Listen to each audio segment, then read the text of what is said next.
Wait normal हो सकता है आपका, आपकी बॉडी शेप अच्छी हो सकती है, अगर आप अंदर से बीमार हो तो आपकी पूरी जिंदगी खराब हो सकती है। ऐसा मैं इसलिए बोल रहा हूँ क्योंकि जो लाइफस्टाइल डिजीज है बेसिकली जेनेटिक की वजह से नहीं होती है, यह हमारी डेली लाइफ की वजह से होती है, जैसे कि PCOD, fatty liver, hormone imbalance, high BP and thyroid and heart issue. ऐसा मैं इसलिए बोल रहा हूँ क्योंकि ये हमारी जो डेली एक्टिविटीज है उस पर डिपेंड करता है कि हम लोग अपनी लाइफ को कैसे जी रहे हैं। तो बेसिकली इन सब का रूट कोज एक ही है, जैसे कि chronic inflammation, insulin resistance and हमारा इम्बैलेंस हार्मोन। तो बेसिकली इन्हीं तीन चीजों पे हमारी लाइफस्टाइल डिजीज मैटर करती है।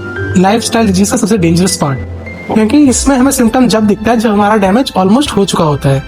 अगर आप सोचते हो कि जो मोस्टली लाइफस्टाइल डिजीज है वो 40 से 50 के बाद होती है तो आप ऑलरेडी रिस्क में हो। तो हम लोग 4 ऐसे स्टेप्स के बारे में बात करेंगे जिसमें हम लोग बेसिकली प्रॉब्लम्स के बारे में, उसके सॉल्यूशन के बारे में बात करेंगे, और साथ में जिनको भी लाइफस्टाइल डिजीज हो रहे हैं, जिनको सिम्टम है, वो इस चीज को रिलेट कर पाएंगे और कहीं ना कहीं अपने आप को समझ पाएंगे कि वो कहाँ पे स्टैंड करें, उनका कौन सा स्टेज है और उनको क्या क्या सॉल्यूशन या क्या क्या स्टेप्स फॉलो करने चाहिए टू रिजॉल्व दीज प्रॉब्लम।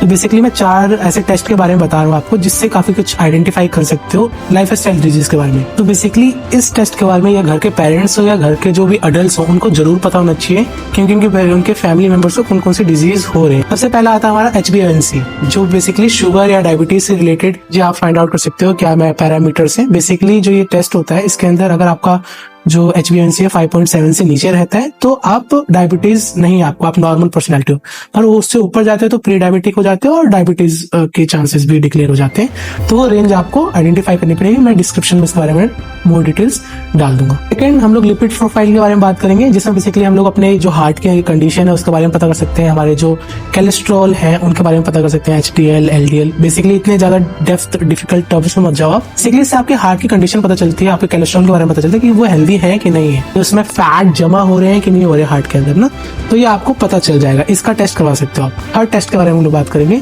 जो बेसिकली होता है SGPT टेस्ट। इसके बारे में क्या है, बेसिकली ये लीवर से रिलेटेड टेस्ट होता है, जिससे आपके फैटी लीवर वगैरह के बारे में आपको पता चल जाएगा कि आप मोटे क्यों हो रहे हो एक्स्ट्रा, है ना, तो उससे, या फिर आपको खाना क्यों नहीं पच रहा, आपको लूज मोशन क्यों हो जाते हैं, है ना, तो ये सारी चीजें आपको SGPT टेस्ट से आपका जो लीवर की कंडीशन है वो पता चल जाएगी। फोर्थ टेस्ट के बारे में हम लोग बात करेंगे जिससे आप ये आइडेंटिफाई कर सकते हो कि आपकी जो स्ट्रेंथ है कभी बार क्यों फ्लक्चुएट होती है, आपको लथार्जिक क्यों लगता है, कमजोरी सा क्यों फील होता है, या आपकी वो एनर्जी लेवल कहाँ पे है जो अदर्स के पास है। तो बेसिकली अगर आप टेस्ट कराते हो विटामिन D3 की या B12 की, जो आपकी एनर्जी को कहीं ना कहीं डिफाइन करता है, आपकी स्ट्रेंथ को डिफाइन करता है कि आपकी बॉडी में वो कंट्रोल है कि नहीं है। विटामिन D3 अगर आपकी बॉडी में, तो आपके जो जॉइंट्स हैं वो स्ट्रॉन्ग होंगे, जॉइंट्स की ग्रिप स्ट्रॉन्ग होगी, बोन्स स्ट्रॉन्ग रहेंगे। और अगर मैं बात करूँ B12 के बारे में, जो आपकी एनर्जी को कहीं ना कहीं डिफाइन करता है कि आपके अंदर वो एनर्जी इंप्रूव हो रही है कि नहीं हो रही है। तो कहीं ना कहीं अगर आपको लथार्जिक लगता है, लेजीनेस लगता है, या पूरे दिन आप सोते रहते हो, टायर्ड से रहते हो, तो इसके लिए आप विटामिन 12 का जो है टेस्ट करा सकते हो। तो same D3, vitamin D3 and हमारा जो B12 है, इनका कॉम्बिनेशन के साथ आप जो है इनका टेस्ट करा सकते हो और अपने बारे में और ज्यादा जानकारी ले सकते हैं इन टर्म्स ऑफ हेल्थ। सो हम लोग बेसिकली बात करेंगे इंसुलिन सेंसिटिविटी की। बेसिकली कुछ डिजीज लाइफस्टाइल वाली जो इस पे मैटर करती है, आपको समझना पड़ेगा कि ये चलो टेक्निकल वर्ड को अवॉइड करो, एक्चुअल में इंसुलिन रेजिस्टेंस जो हमारी पैनक्रिया के द्वारा एक्टिविटीज होती है उसकी वजह से काफी डिजीज जो है वो हमारी बॉडी के अंदर क्रिएट होती है, जिसमें सबसे पहले हमारे पास डायबिटीज से रिलेटेड जो इश्यूज आते हैं उनको समझना चाहिए जिनको डायबिटीज है। दूसरा, जिनका बहुत ज्यादा फैट है बॉडी के अंदर, कहीं ना कहीं वो भी कॉज क्रिएट करता है उठने बैठने चलने में।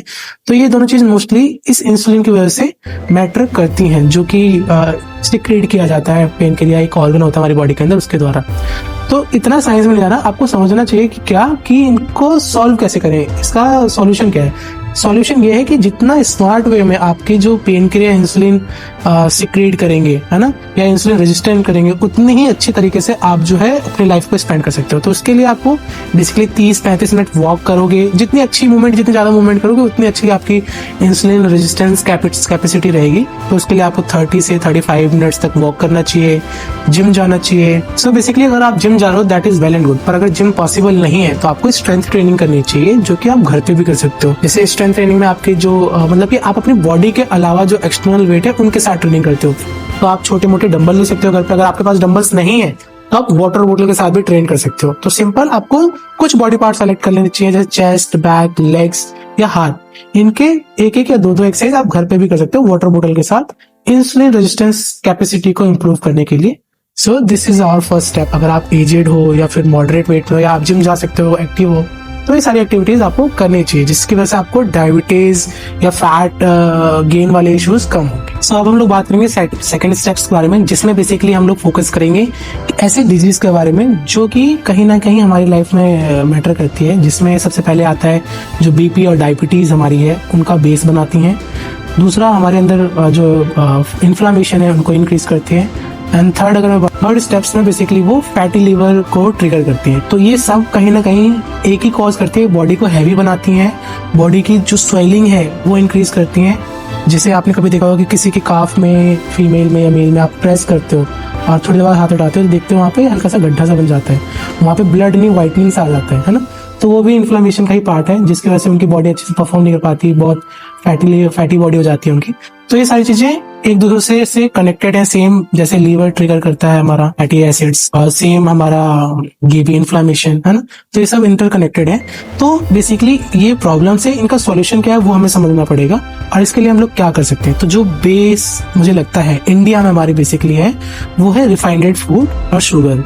ये दो चीज बेसिक है जिसे हम लोग डायरेक्टली और इनडायरेक्टली कहीं ना कहीं अपनी डेली लाइफ में कंज्यूम कर रहे हैं, और जिसकी वजह से धीरे धीरे ये डिजीज हमारी बॉडी के अंदर इंप्रूव हो रही है। पर हम लोग उसको इग्नोर कर रहे हैं कि उसको कहते हैं कि यार मोटे हो गए, या फिर कोई इश्यूज आ गए, या चलने फिरने का मन नहीं करता है, लेथार्जिक लगता है।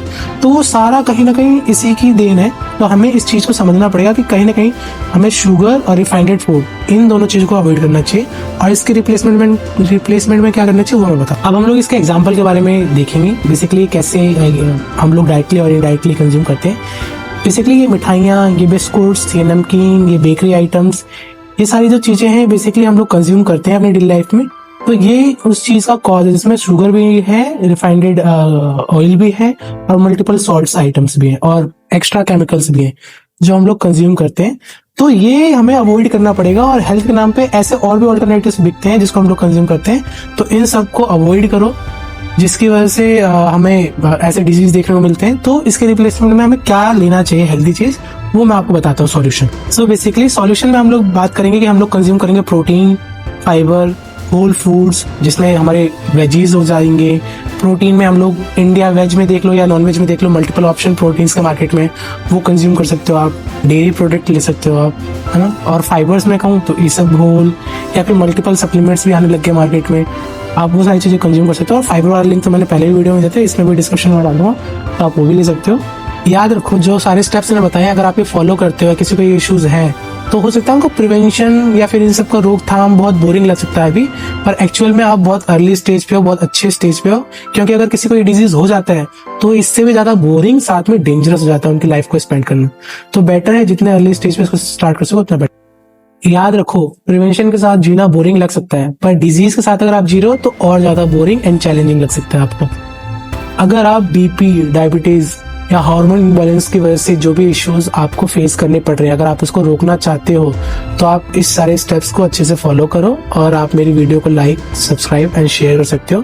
Thank you for watching, and envy fitness को सब्सक्राइब जरूर करें।